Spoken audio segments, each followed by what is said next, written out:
ছুটির দিনের শেষ পাতে কিংবা অনুষ্ঠান বাড়ির শেষ পাতে একটা পারফেক্ট চাটনি কিন্তু আমাদের খাবারের স্বাদটাই বদলে দেয়। নমস্কার বন্ধুরা, পিয়ালিস কিচেনে আপনাদের সকলকে স্বাগত। আমি আপনাদের সঙ্গে পিয়ালি। আজ আমি আপনাদের সঙ্গে শেয়ার করব আনারসের চাটনির রেসিপি। এই আনারসের চাটনি ছুটির দিনে দুপুরবেলা কিংবা যে কোনো বাড়ির অনুষ্ঠানে যদি তৈরি করে পরিবেশন করেন তাহলে কিন্তু পুরো খাবারটারই স্বাদ বদলে যাবে। তাহলে চলুন শুরু করা যাক আজকের রেসিপি। প্রথমে একটা মাঝারি সাইজের আনারস নিয়ে নিয়েছি, তার দুদিক কেটে আমি এমনভাবে বাদ দিয়ে দিয়েছি। যারা আনারস কাটতে জানেন তারা এই জায়গাটা স্কিপও করে যেতে পারেন। এবার আমি একটা ছুরি দিয়ে প্রথমে বেশ খানিকটা জায়গা নিয়ে এর খোসাটাকে ছাড়িয়ে নিচ্ছি। তারপর আরেকটা দিকে অল্প অল্প করে খোসা ছাড়িয়ে নিচ্ছি, বেশি না। এদিকটায় আমি বেশি খোসা বাদ দিচ্ছি না।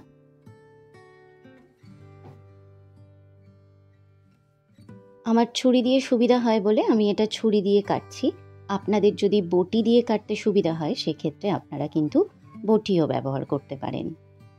দেখুন, অল্প অল্প করে খোসা ছাড়ালে কিন্তু চোখগুলো থেকে যাচ্ছে, আর অল্প করে খোসা ছাড়ালে আনারসটা ওয়েস্টও কম হচ্ছে। আর যেদিকে একটু বেশি করে জায়গা নিয়ে কেটেছি সেদিকে চোখগুলো নেই, কিন্তু অনেকটা করে আনারস বাদ পড়ে যাচ্ছে।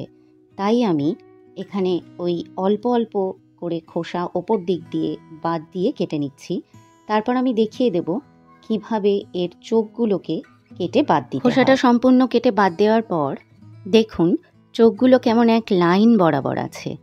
এমনভাবে ছুরিটাকে একটু তেঁচড়াভাবে এর ওপর বসিয়ে দুদিক দিয়ে এমনভাবে কেটে দেখুন চোখটা পুরো লাইনভাবে বেরিয়ে এলো। এমনভাবেই আমি পুরো চোখটাকে পরিষ্কার করে নেব। আনারসের গায়ে যদি চোখটা থেকে যায় সেক্ষেত্রে কিন্তু খাওয়ার সময় অনেক সময় দেখা যায় যে মুখটা চুলকাচ্ছে। তাই আনারসের চোখগুলো কিন্তু খুব ভালোভাবে কেটে এমনভাবে বাদ দিয়ে দিতে হয়।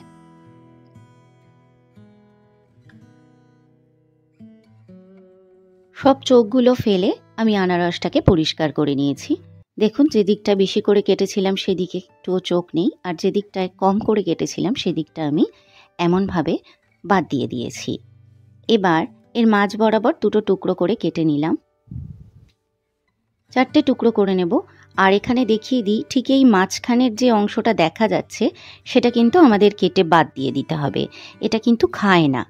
তাই 4 টুকরো করে নেওয়ার পর এমনভাবে ছুরি দিয়ে ওপর দিক থেকে ওর ওই বোটার অংশটুকু কেটে পুরোটা বাদ দিয়ে ফেলে দিলাম। এমনভাবেই আমি প্রত্যেক কটা টুকরোর থেকে এই বোটাটা কেটে বাদ দিয়ে দেব।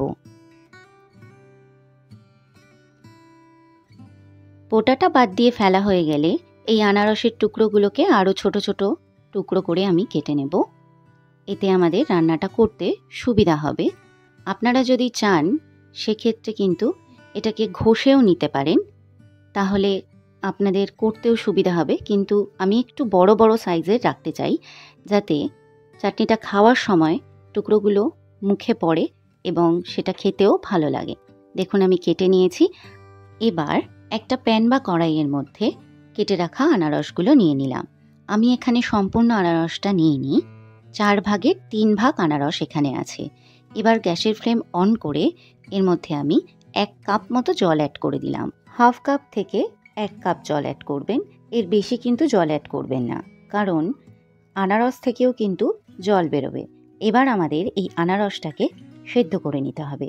জলটা যখন গরম হয়ে এমন ফুটতে শুরু করবে তখন এটাকে ঢাকা চাপা দিয়ে লো ফ্লেমে হতে দেব 5 থেকে 7 মিনিটের জন্য, যাতে আনারসটা সেদ্ধ হয়ে আসে। তারপর ঢাকা খুলে এর মধ্যে অ্যাড করব হাফ টিস্পুন বিট নুন বা black salt, half teaspoon regular নুন যেটা আমরা তরকারিতে দিয়ে থাকি। এবার এই নুনগুলো ভালো করে মিশিয়ে নিন। মেশানো হয়ে গেলে দেখুন এটা কিন্তু এখনও সম্পূর্ণ সেদ্ধ হয়নি।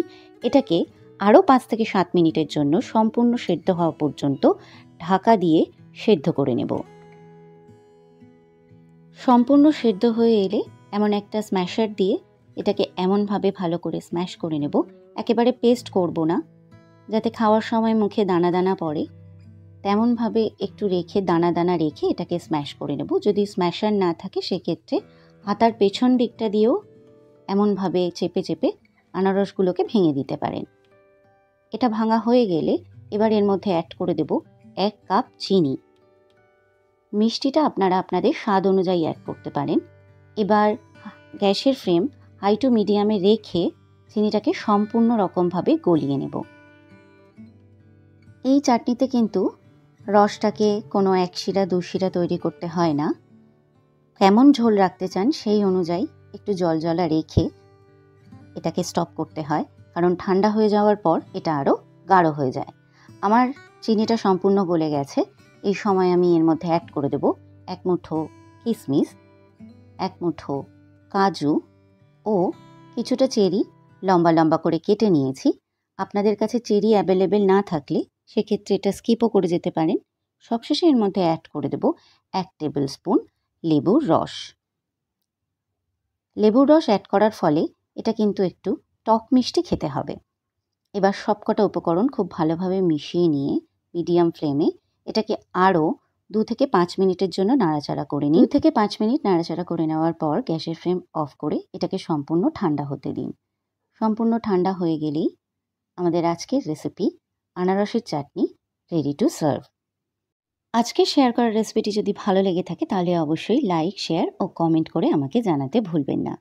তাহলে চলে আসবো আবার নতুন একটি রেসিপি নিয়ে নতুন একটি পর্বে। ততক্ষণ পর্যন্ত টাটা।